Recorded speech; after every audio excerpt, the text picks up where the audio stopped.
Everyone, good morning. पिछली class में अपन ने पढ़ा था, उससे भी पिछली क्लास में भाषा पढ़ा था, उसकी नेक्स्ट में अपन ने व्याकरण पढ़ा था और अब अपन पढ़ेंगे लिपि। लिपि क्या होती है कि जब हिंदी में कोई भी शब्द लिखा जाता है तो वो शब्द अपने क्या कहना चाह रहा है, लिखकर वो क्या बताना चाह रहा है, उसके लिए कुछ चिन्हों को निश्चित करता है। जैसे ऐसे चिन्हों को कहते हैं जिनके द्वारा मौखिक ध्वनियों को लिखकर प्रकट किया जाता है। जैसे अभी बताया ना मैंने, अपन मुँह से कुछ भी पूछ रहे हैं उसको लिखकर बताया जाता है। भाषा के लिखने के ढंग को लिपि कहते हैं। ऐसे भाषा जो होती है उसके लिखने के ढंग को क्या कहते हैं? लिपि कहते हैं। जैसे कि मैंने आपसे प्रश्न किया कि क्या आप खाना खाते हैं, उसके आगे क्या लगा? क्या आप खाना खाते हैं। मैंने आपसे क्या किया?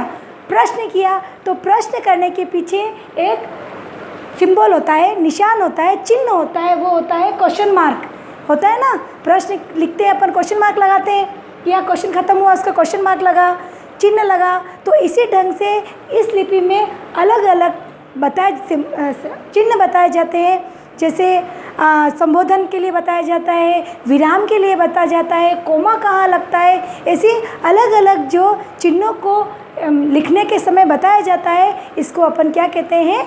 लिपि कहते हैं। लिपि भी प्रत्येक भाषा में अलग अलग प्रकार की लिपि होती है। जैसे हिंदी में होती है देवनागरिक लिपि, उर्दू में होती है फारसी लिपि, अंग्रेजी में होती है रोमन लिपि, संस्कृत में होती है देवनागरिक लिपि। तो अलग अलग भाषाओं में अलग अलग लिपि होती है। जैसे पंजाबी में पंजाबी, तेलुगु में तेलुगु, ऐसे अलग अलग टाइप की लिपि होती है। इसी ढंग से इसी के अंतर्गत भाई अपन ने भाषा पढ़ ली, लिपि पढ़ ली। अब इसी में अपन एक वर्ड हो जाता है बोली। बोली किसे कहते हैं? आम भाषा, बोलचाल वाली भाषा को बोली। बोली क्या होता है? तो बोली, भाषा व बोली में काफ़ी अंतर होता है। भाषा और बोली में काफ़ी अंतर होता है। जैसे स्कूल में अपन अच्छी इंग्लिश भी बोलते हैं, अच्छी हिंदी भी बोलते हैं, लेकिन मोस्ट ऑफ घरों में क्या होता है?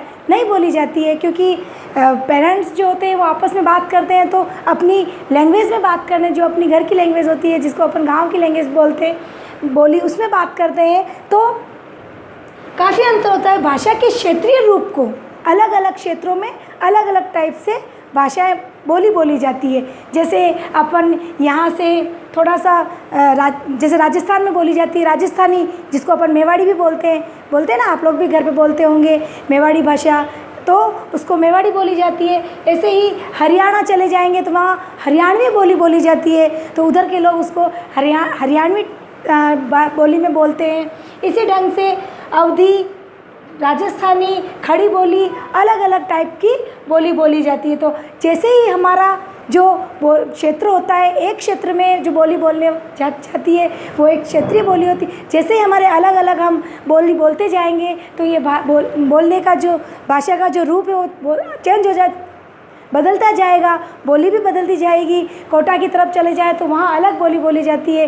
ऐसे ही अपन पंजाब चले जाए तो वहाँ भी पंजाबी बोली अलग बोली जाती है। इसी टाइप से बोली भी क्षेत्रीय के आधार पर अलग अलग जगह पर अलग अलग टाइप से बोली जाती है। इसी के साथ अपना ये वाला जो टॉपिक है यहीं फिनिश होता है। Thank you.